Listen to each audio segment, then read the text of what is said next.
Hello friends, चलिए हम आप आज आपका नया चैप्टर स्टार्ट करते हैं। Natural resources. नेचुरल रिसोर्सेज का मतलब होता है प्राकृतिक स्रोत। हमारे प्राकृतिक स्रोत क्या क्या हैं हम उसके बारे में इसमें पढ़ेंगे। तो सबसे पहले हम देखते हैं हमारी जो अर्थ सरफेस है उस पर क्या क्या है। हमारी जो अर्थ सरफेस है उस पर मिट्टी है, मिनरल्स है और कुछ फॉसिल्स फ्यूल्स हैं। इसके अलावा जो हमारी पृथ्वी है उस पर वाटर भी है, एयर है, फॉरेस्ट है, सन है, लाइट है और अदर रिसोर्सेज है जो कि हमारी अर्थ पर पाए जाते हैं। ये सभी जो रिसोर्सेज हैं ये हमारी लाइफ को कंफर्टेबल बना देते हैं, या फिर हम बोल सकते हैं ह्यूमन बीइंग्स की जो लाइफ है उसको कंफर्टेबल बना सकते हैं। अब हम इसकी हिस्ट्री के बारे में कुछ देखते हैं।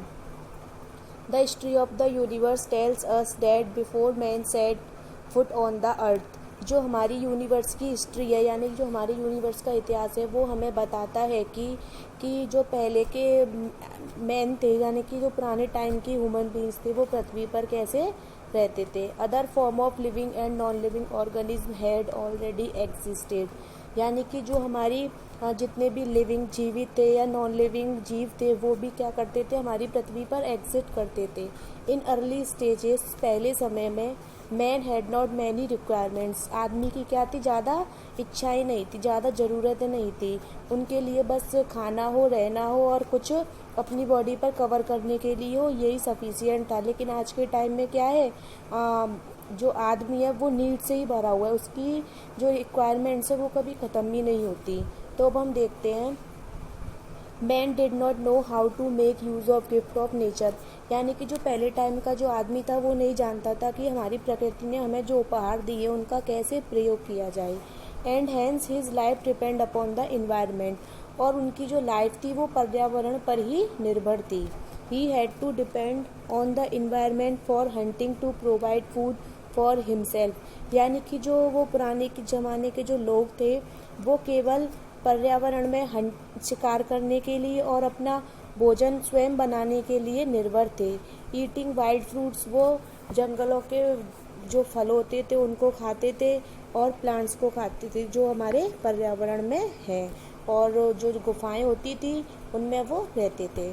He was fully dependent on nature for his basic need. उनकी जो रोजाने की जो आवश्यकता थी, बेसिक आवश्यकता थी उनकी, वो क्या थी, सारी पूरी तरह से प्रकृति पर ही निर्भर थी। And had not knowledge of exploiting nature for his benefit. और उनको अपने जो नेचर से कैसे हमें बेनिफिट मिले उसका वो लोग उसके बारे में कुछ नहीं जानते थे। However with the passage of time, जैसे ही समय निकलता गया, human develops technique to convert these things of the nature into useful articles. तो जो ह्यूमंस थे उन्होंने टेक्निक्स के थ्रू हमारा जो नेचर में जो आर्टिकल्स हमें गिफ्ट के रूप में मिले थे उन सभी को क्या कर दिया, बदल दिया और अपनी रिक्वायरमेंट्स को फुलफिल कर लिया।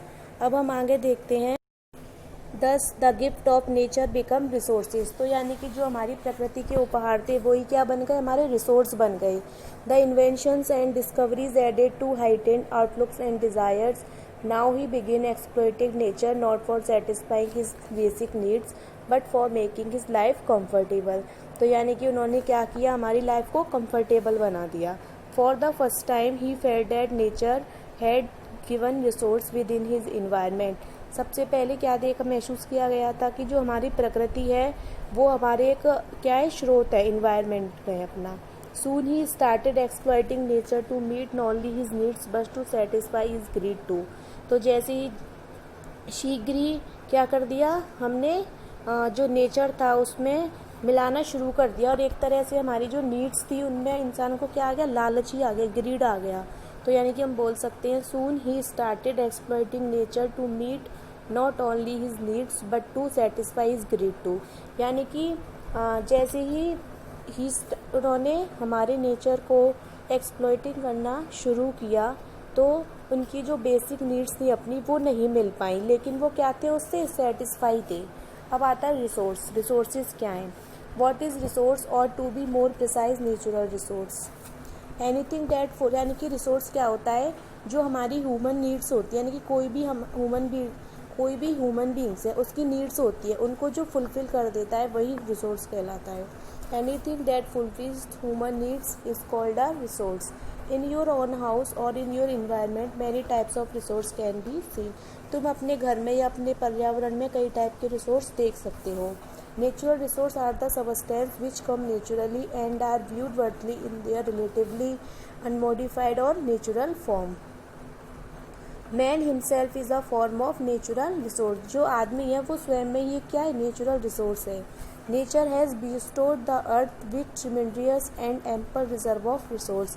It has taken millions of years for nature to deposit these resources above the surface, on the surface और below the surface of earth. यानी कि जो हमारी पृथ्वी के ऊपर, पृथ्वी के नीचे या जो हमारी पृथ्वी है उसके सरफेस पर या उसके ऊपर या उसके नीचे जो भी हमारे जो नेचर डिपॉजिट हुआ है उसके लिए कितनी सालों लग जाती है, मिलियन सालों लग जाती है। मिलियन सालों का समय ले लेता है वो कोई भी नेचर में डिपॉजिट होने के लिए हमारी पृथ्वी की सरफेस पर या उससे नीचे या उससे ऊपर। अब जो water bodies in the form of ground water are precious for the survival of life. जो हमारी वाटर बॉडीज़ है जो कि ग्राउंड वाटर की फॉर्म में है वो हमारी लाइफ के सर्वाइव करने के लिए बहुत कीमती है। Air that glow is also another natural gift. हवा जो है, जो हवा है वो भी हमारा क्या है, एक दूसरा प्राकृतिक स्रोत है, दूसरा प्राकृतिक उपहार है। Forest covering large land masses have with in them thousand of type of plants and animals life. जो जंगल है उन्होंने एक बड़ा एरिया कवर किया हुआ है जिसमें कि हज़ारों प्रकार के जानवर और पौधों का जीवन है। दे ensure the survival of life on the अर्थ। वो भी अब पृथ्वी पर अपनी लाइफ को सर्वाइव कर सकते हैं। Then they are fossil fuels gases and minerals which are deposit in the bottom of earth. जो हमारी पृथ्वी है उसके सबसे नीचे क्या क्या डिपोजिट होते हैं, फॉसिल फ्यूल्स, गैसेज और minerals. These are the sources of development for a nation. ये हमारे राष्ट्र का क्या करते हैं, डेवलपमेंट करने के स्रोत हैं, विकास करने के स्रोत हैं। Unfortunately the developing countries have misuse there part of natural resource. दुर्भाग्य से जो विकसित देश हैं वो क्या करते हैं, इन प्राकृतिक स्रोतों का मिसयूज़ करते हैं because of deficiency of technology, क्योंकि वहाँ पर टेक्नोलॉजी की कमी है। Over pollution is the third world countries have taken a heavy toll on natural resources. Vast forest areas are cleared of their trees to pay way for agriculture and housing purpose. जो बड़े बड़े जंगलों के क्षेत्र हैं उनको साफ कर दिया गया, पेड़ों को हटा दिया गया और वहाँ पर क्या कर लिया गया है, घर बना लिए गए हैं या फिर कृषि का रास्ता बना दिया है। Depletion of forest has emerge the wild life who lose their natural habitats when forest are destroyed. Pollution of ocean and other water bodies through industrial effluent, insecticides, pesticides and nuclear wastage has caused the shocking of the life of water flora and fauna। या कि हमारा जो oceans में pollution है या other water bodies हैं industrial effluents के through जो कि पॉल्यूट हो रही हैं, इंसेक्टिसाइड्स हैं, पेस्टिसाइड्स हैं या जितने भी न्यूक्लियर वेस्टेज हैं, ये क्या कर रहे हैं, जो हमारे फ्लोरा और फाइना उनकी लाइफ को बेकार कर रही है। इन शॉर्ट हम शॉर्ट में बोल सकते हैं कि जो मैन है वो एक तरह से क्या है, ग्रेट विलियन है। वो क्या करता है, हमारे जो हमारा नेचुरल रिसोर्स है उनका मिसयूज़ कर रहा है। मतलब जहाँ ज़रूरत है वहाँ भी यूज़ कर रहा है, जहाँ ज़रूरत नहीं है वहाँ भी यूज़ कर रहा है। तो इस टाइप से हम शॉर्ट में बोल सकते हैं कि मैन है so far acted as a great villain against nature as far as the exploitation of natural resources concerned. अब हम आगे देखते हैं classification of natural resources. Natural resources का classification. Natural resources are classified differently on different ground. जो हमारा natural resource है उनको अलग अलग ज़मीन के हिसाब से अलग अलग उसको बांटा गया है। They can be classified on the basis of their origin. उनके ओरिजिन के अकॉर्डिंग, उसकी रिन्यूएबिलिटी के अकॉर्डिंग उनको क्लासीफाई किया गया है। Classification of resource helps in knowing about them in a more detail form. जो क्लासिफिकेशन है रिसोर्सेज का वो हमें सहायता दिलाता है इनके बारे में डिटेल में जानने के लिए। अब देखते हैं बायोटिक और अबायोटिक रिसोर्स। बायोटिक और अबायोटिक रिसोर्स क्या हैं। On the basis of origin के बेसिस पर जो नेचुरल रिसोर्सेज हैं वो बायोटिक और अबायोटिक कंपोनेंट रिसोर्सेज में बांटे गए हैं। Biotic resources are also known as living resources. जो बायोटिक रिसोर्स है उसको हम लिविंग रिसोर्सेज भी कहते हैं। They are derived from animals and plants. उनको क्या है, एनिमल्स और प्लांट्स के थ्रू डिराइव किया गया है, जिसको भी हम लिविंग वर्ल्ड भी बोल सकते हैं। विल्ड लाइफ है, फॉरेस्ट है, ग्रासलैंड है, मैरीन लाइफ है, ये सभी क्या है, बायोटिक रिसोर्सेज हैं। और जो अबायोटिक रिसोर्सेज होते हैं उसको नॉन लिविंग थिंग्स बोलते हैं। इसमें क्या क्या आता है, इसमें सभी फिजिकल्स और नॉन लिविंग थिंग्स आती हैं, जैसे कि एयर है, वाटर है, सॉइल है, लैंड है। ये जो कंपोनेंट है अबायोटिक रिसोर्सेज के, ये इनऑर्गेनिक मटेरियल्स में भी कॉन्स्टिट्यूट होते हैं। 3 होते हैं, ये कौन कौन से हैं, कार्बन है, nitrogen, oxygen, carbon dioxide. And dead organic matter है। डेड ऑर्गेनिक मैटर है आपके प्रोटीन्स है, कार्बोहाइड्रेट्स है, लिपिड्स है और ह्यूमन सबस्टेंसेज है। और जो दूसरे अबायोटिक रिसोर्स हैं वो रेनफॉल है, लाइट है और टेम्परेचर है। द फॉसिल फ्यूल्स लाइक कोयल, petroleum, natural gas are abiotic resource. ये भी क्या है, हमारे अबायोटिक रिसोर्स हैं। Which when exhausted are not renewed, जिनको क्या है कि रिन्यूड नहीं किया जा सकता, दोबारा रिन्यू नहीं किया जा सकता। It takes million of years to cover the losses. इनका जब एक बार लॉस हो जाता है तो इनको कवर करने के लिए मिलियन सालों लग जाते हैं। The development of nations owes much to the use of these abiotic resources. जो हमारा राष्ट्र का जो डेवलपमेंट है वो अबायोटिक रिसोर्सेज का ही ज़्यादा प्रयोग करते हैं। अब हम देखते हैं ONGC के बारे में देखते हैं कुछ। ONGC की फुल फॉर्म होती है oil and natural gas commission. अगर हम इसमें इंडिया की बात करते हैं, in India does the serving of the earth and deep water, they do so for finding oil and natural gas. ये क्या है, फाइंडिंग ऑयल और नेचुरल गैस के लिए यूज काम आती है। नेचुरल गैस और जो ऑयल है हमारे, ये पोटेंशियल रिसोर्सेज हैं। अब हम देखते हैं renewable and non renewable resources. Renewable का मतलब हो सकता है जिसको हम दोबारा प्राप्त कर सकते हैं, और नॉन रिन्यूएबल का मतलब होता है जो पूरी तरह से डिस्ट्रॉय हो जाता है, उसको हम दोबारा रिन्यू नहीं कर सकते। अब हम देखते हैं on the basis of durability. Durability का मतलब होता है टाइम से। Natural resource can be renewable resource and non renewable resource. Resources that can be renewed और replenished quickly are called renewable resource. यानी कि जिसको दोबारा रिन्यूड कर लिया जाता है उसको रिन्यूएबल रिसोर्स कहते हैं। इसका सबसे अच्छा एग्जांपल है solar energy, air, water, animals, plants and humans. The resource with fixed quantity on the earth and which cannot be produced in short time period are known as non-renewable resource। यानी कि वो resource जिसकी पृथ्वी पर fixed quantity है और उसको कम समय period में उसको रिन्यू नहीं कर सकते, उसको क्या बोलते हैं, नॉन रिन्यूएबल रिसोर्स। जैसे कि फॉसिल फ्यूल्स है, petroleum, natural gas, oil and minerals, ये भी क्या है, नॉन रिन्यूएबल रिसोर्स हैं। इनको हज़ारों साल लग जाते हैं रिन्यू होने के लिए। अब these resources are decreasing with every passing day. जैसे ही हमारे दिन गुजरते जाते हैं ये जो स्रोत हैं कम होते जाते हैं। Today we have reached a stage where very little of these non renewable resources are left. आज हम उस स्टेज पर पहुंच चुके हैं यहाँ पर जो नॉन रिन्यूएबल रिसोर्स है वो बहुत कम बचे हुए हैं। Man is the greed of making life comfortable for himself has exploited these resource and is still continuing to exploit. The petroleum prices today has reached all time high and are still rising। यानी कि जो petrol की rate है वो day by day increase होती जा रही हैं, बढ़ती जा रही हैं। New alternatives of energy are being sought in order to save whatever is left as this resources are diminishing at a fast rate. तो यानी कि हम लोग रिन्यूएबल और नॉन रिन्यूएबल रिसोर्स के बारे में जान चुके हैं। अब हम देखते हैं आगे potential and actual resource. On the basis of their use and development natural resource can B actual resource and potential resource. यानी कि किसके बेस पर है, यूज और डेवलपमेंट के बेस पर जो नेचुरल रिसोर्स है उसको हम एक्चुअल रिसोर्स और पोटेंशियल रिसोर्स भी कह सकते हैं।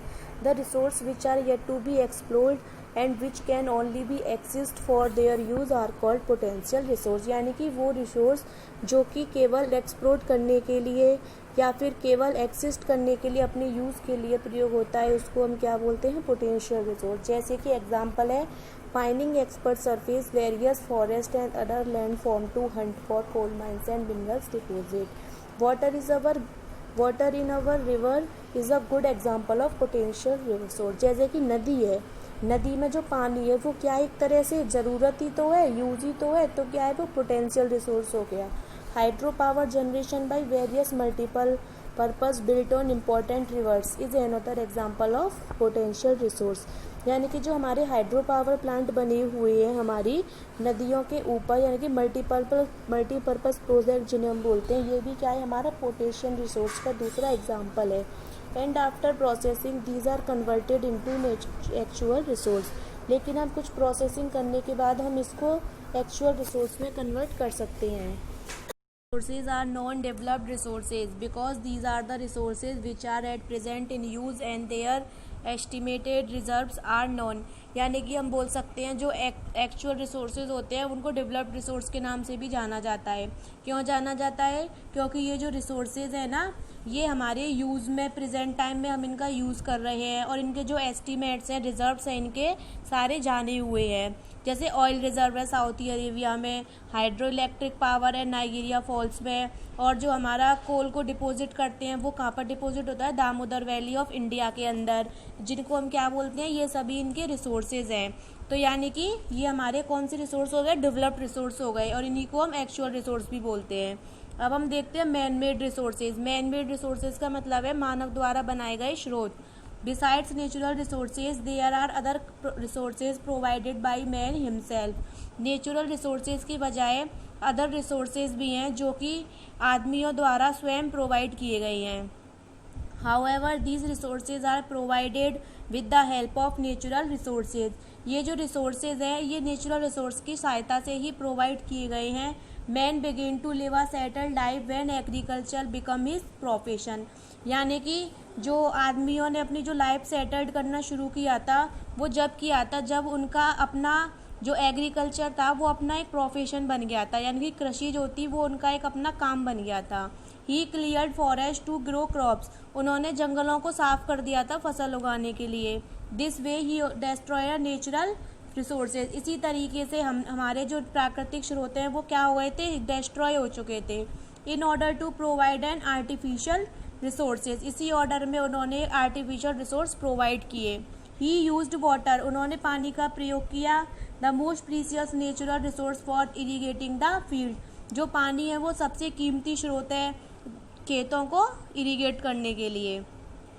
Agriculture is the main activity of man to produce food for growing production.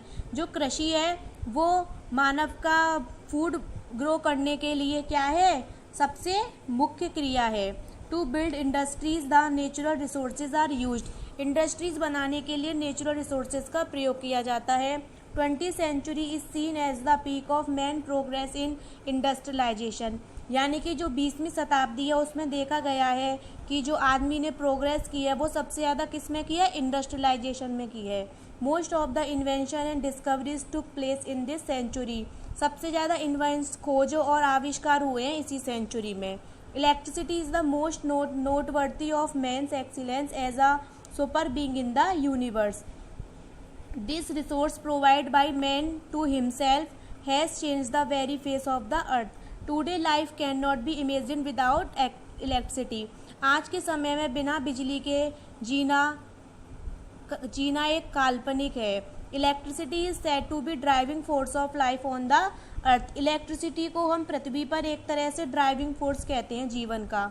The fast moving transport system and means of communication like telephone and internet. यानी कि जो हमारे ट्रांसपोर्ट सिस्टम है या फिर मीन्स ऑफ कम्युनिकेशन है सबसे ज़्यादा कौन सा हुआ है? टेलीफोन है, इंटरनेट है। ये क्या है? Are noteworthy resources provide the man. ये है ना मैन के द्वारा ही प्रोवाइड किए गए स्रोत हैं। Today life is not complete without these man made resource. आज के समय में बिना इन स्रोतों के हमारी लाइफ कंप्लीट नहीं है। इन रियलिटी वास्तव में man has been trying his best to get a blend of natural and artificial resources to make his life more and more comfortable. आज के समय में जो आदमी है वो अपनी लाइफ को एक बेस्ट तरीके से जीने की कोशिश कर रहा है, उसको और अच्छे से अच्छा कंफर्टेबल बनाने में लगा हुआ है। इसके द्वारा या तो उसके प्राकृतिक स्रोत है या फिर उसने खुद अपने द्वारा आर्टिफिशियल रिसोर्स बनाकर क्या है अपनी लाइफ को अच्छे से अच्छे कंफर्टेबल ढंग से बनाना चाह रहा है। अब देखते हैं ह्यूमन रिसोर्स, मानव स्रोत क्या हैं। The humans are not only the most important but also the ultimate resource on the earth. यानी कि जो ह्यूमन्स हैं वो केवल मोस्ट इम्पॉर्टेंट ही नहीं है, बल्कि एक पृथ्वी पर क्या है, अल्टीमेट स्रोत है।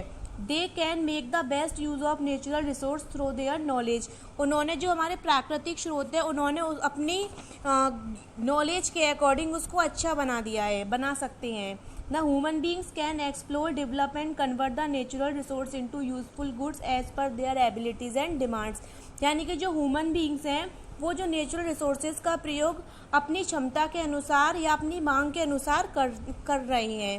The human beings are the only one who can make more resources and put them to the best possible use.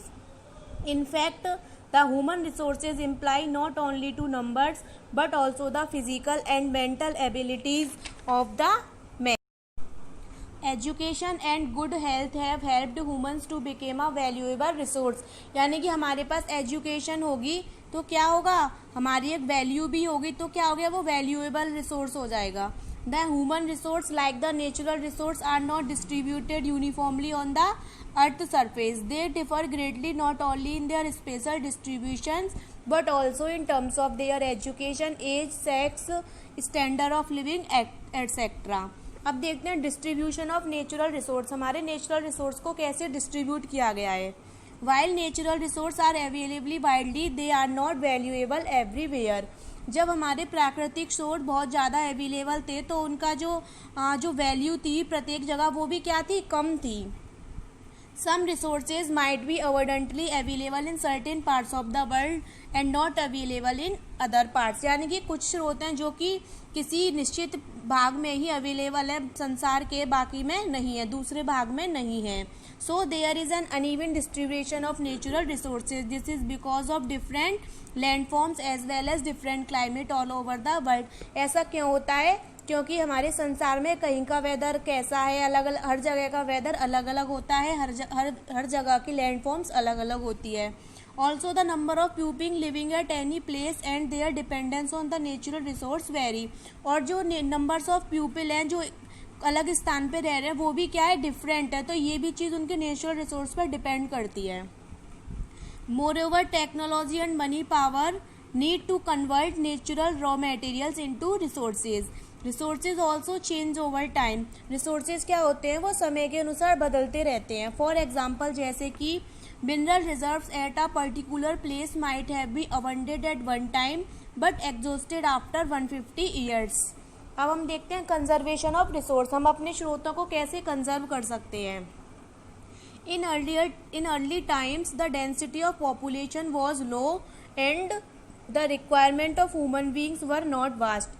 अगर आप पहले के समय में जाओगे तो आप देखते थे कि पहले जनसंख्या थी वो भी कम थी, और जो ह्यूमन बींग्स की रिक्वायरमेंट थी, उनकी इच्छाएं थी, वो भी कोई ज़्यादा नहीं थी। पहले के लोग चाहते थे बस अच्छे से वो रह लें, खा लें, और बस उनकी बॉडी के लिए बस कवर करने के लिए कुछ भी हो। लेकिन आज के समय में क्या है, लोगों को अच्छे अच्छे कपड़े चाहिए, अच्छे अच्छे खाना चाहिए, अच्छे अच्छे घर चाहिए, तो उनकी नीड्स भी ज़्यादा है। तो अब हम आगे देखते हैं, हम बोल सकते हैं कि जैसे कि पहले टाइम में देखें तो जनसंख्या भी कम थी और उनकी जो नीड्स थी, रिक्वायरमेंट्स थी, वो भी कुछ ज़्यादा नहीं थी। The main resources for their livelihood were plants and animals which were easily available in the environment. जो पेड़ पौधे और एनिमल्स का जो रहने का मेन स्रोत था वो क्या था, पर्यावरण था, मतलब वो आसानी से पर्यावरण में अवेलेबल थे। Hence they never felt the need for conservation of resource. With scientific and technology progress, जैसे ही हमारी साइंटिफिक और टेक्नोलॉजी ने प्रोग्रेस की, human beings began using resources at much larger scale. तो जो ह्यूमन बींग्स थे उन्होंने इन रिसोर्सेज का यूज करना बहुत ज़्यादा कर दिया, लार्ज स्केल पर यूज़ करने लगे। The uninterrupted increase in population also increase the requirement for resources. यानी कि हमारी जैसे जैसे पॉपुलेशन बढ़ती गई तो हमारे रिसोर्सेज की रिक्वायरमेंट भी बढ़ती गई। This made a situation in which the non renewable resources could be depleted after some time. तो इस सिचुएशन ने क्या बना दिया, जो हमारे नॉन रेबल रिसोर्स थे वो कुछ समय बाद क्या हो गए थे, डिप्लेटेड हो गए थे। Hence a balance between population growth and utilization of resource is definitely necessary। यानी कि जो बैलेंस होता है हमारे पॉपुलेशन ग्रोथ और यूटिलाइजेशन ऑफ रिसोर्स के बीच में, वो निश्चित ही एक आवश्यक होना चाहिए, उसकी आवश्यकता होती है बैलेंस बनाए रखने की। Conservation does not prohibit main for making use of resource. It rather demands man's foresight to use the resource wisely. The main purpose of conservation is to ensure survival of life in all its form and variety. यानी कि conservation से मतलब होता है जैसे कि हमें कोई भी चीज़ को कंजर्व करना चाहिए. बाई चांस एक टाइम ऐसा आता है जब बाई चांस वो चीज़ हमारे पास हमारे एनवायरनमेंट में ना हो, लेकिन हमने कंजर्व कर रखी है तो हम उसका यूज़ कर सकते हैं. इसीलिए हमें हर चीज़ को कंजर्व करके चलना चाहिए. Therefore, conservation of natural resources is essential and mean to preserve resources for future generation. यानी कि हमें नेचुरल रिसोर्स को कंजर्व करना चाहिए जो कि हमारी फ्यूचर जनरेशन के लिए काम आए. Since there exists close relationship between man, plant and animals and environment in which they live, the concern for health of the environment is also a goal of conservation. Several methods have been used for conservation of biotic and abiotic components resources. जो कई method होते हैं हमें biotic और abiotic resource को conserve करने के लिए. They include creating political institutions like enactment of rules and regulation, involvement of non-government organizations, creation of special protected areas like biosphere reserves, national parks and wildlife sanctuaries, about which we shall learn subsequently. यानी कि आपने देखा होगा जो government होती है हमारी वो है ना लॉ पास करा देती है कंजर्व करने के. आपने कई टाइप के लॉ सुने होंगे जैसे नेशनल पार्क्स वगैरह बनाए हुए हैं, सेंचुरीज बनाई हुई हैं, बायोस्फीयर रिजर्व बनाई हुई. ये सभी क्या है, जो नेशनल पार्क्स होते हैं यहाँ पर हमारे बर्ड्स एनिमल्स को क्या किया जाता है, कंजर्व किया जाता है. तो ये सभी हमारे गवर्नमेंट ने रूल्स और रेगुलेशंस भी बनाए हुए हैं. The United Nation is the also promoting international trade under the concept of globalization through development of trade and commerce, wide dispersal and efficient utilization of resources promoted. यानी कि हमारा जो ट्रेड और कॉमर्स है उसके अकॉर्डिंग ही हमें इन सब का यूज़ करना चाहिए. फालतू में हमें अपने जो रिसोर्सेज है इनको वेस्ट नहीं करना चाहिए. अब हम देखते हैं सस्टेनेबल डेवलपमेंट. सस्टेनेबल डेवलपमेंट क्या होता है? Sustainable development refers to a mode of human development in which resource use aims to meet human needs while preserving the environment so that these needs can be met not only in the present but also for generation to come. यानी कि sustainable development ये एक तरह से human development को refer करता है जिसमें कि जो ह्यूमन की जो नीड्स हैं, ह्यूमन की जो आवश्यकताएं हैं, उनको वो मतलब ये नहीं है कि उनकी जो आवश्यकताएं वो आज ही पूरी हो जाएं और बाद के लिए ना रहे.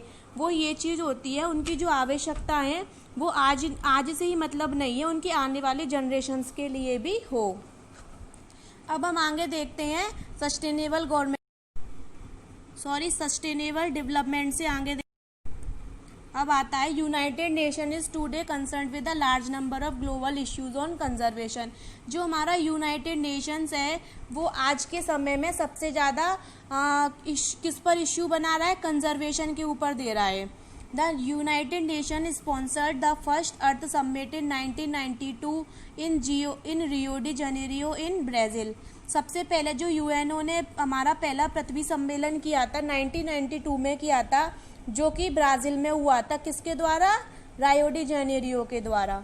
इट्स थीम इसकी जो थीम थी वो क्या थी? Environment and development. ये मोस्ट इम्पॉर्टेंट है, ये आपके कॉम्पिटिशन्स में भी पूछा जाता है कि हमारा पहला पृथ्वी सम्मेलन कब हुआ था? 1992 में. कहाँ पर हुआ था? ब्राज़ील में. और किसने किया था? रियो डी जेनेरियो ने. इसकी थीम क्या थी? Environment and development. The conference turned out to be the largest congregation of world leaders in the history. ये जो कॉन्फ्रेंस थी ये हमारी इतिहास की क्या बन गई? एक संसार के नेताओं की एक उसको मतलब हिस्ट्री में भी जाना जाता है. ये एक तरह से ये कॉन्फ्रेंस हिस्ट्री में बदल गई.